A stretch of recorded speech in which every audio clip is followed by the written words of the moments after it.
The traditional interview is a very poor predictor of employee success. And by traditional interview, I mean sort of the typical thing you think of. Tell me about yourself.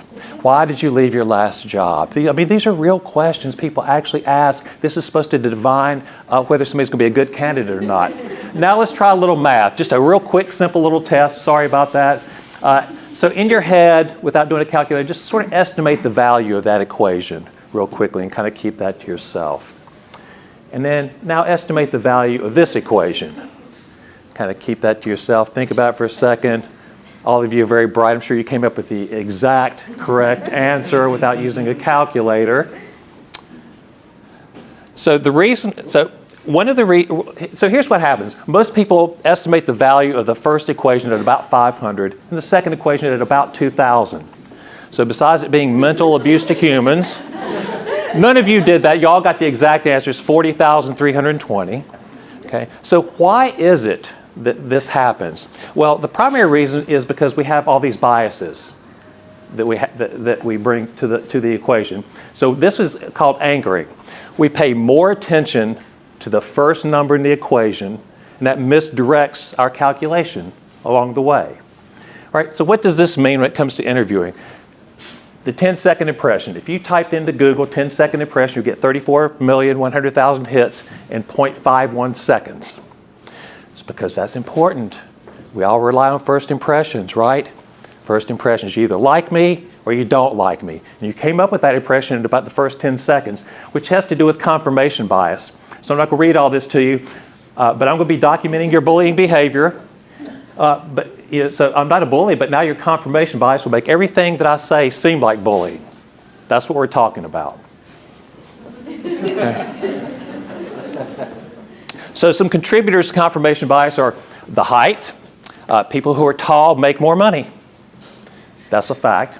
Attractiveness.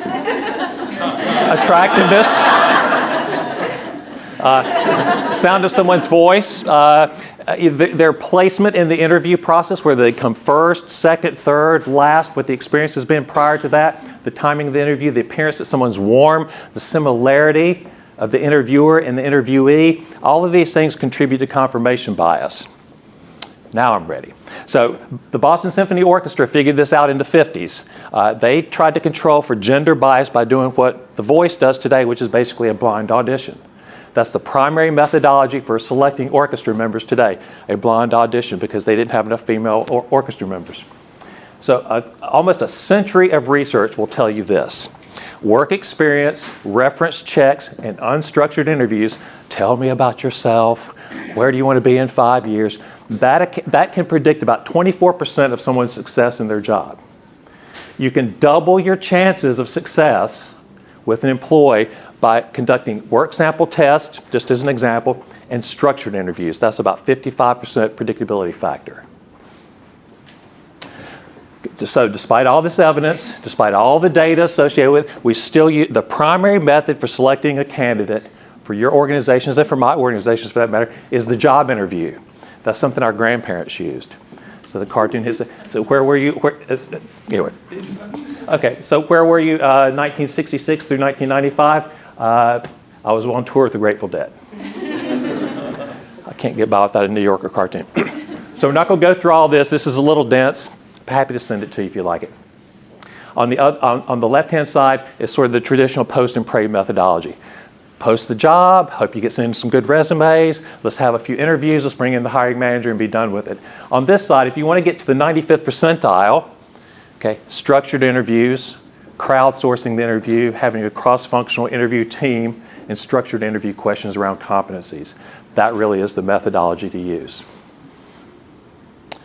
If you want a quick tip, believe it or not, if you go to the VA's website and type in this address, you'll get a spreadsheet that you can download, which has hundreds of competency-based, behaviorally, so it's performance-based interview questions, that's it.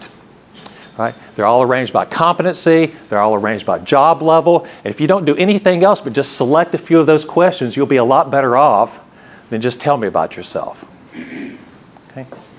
The other thing I would just make a cautionary note about is it's fine to think about fit as it relates to a job, but be aware of the allure of fit. right? So assuming your golf handicap checks out, the job's yours. So some final thoughts. Minimize your subjectivity through structured interviews. Okay? Find your own candidates. Don't rely on post and pray. Source your own candidates. And focus on hiring at the 95th percentile, even if it's difficult. Even if the hiring manager pressures you to get somebody, even if they are worn thin, just get me somebody that can answer the phones.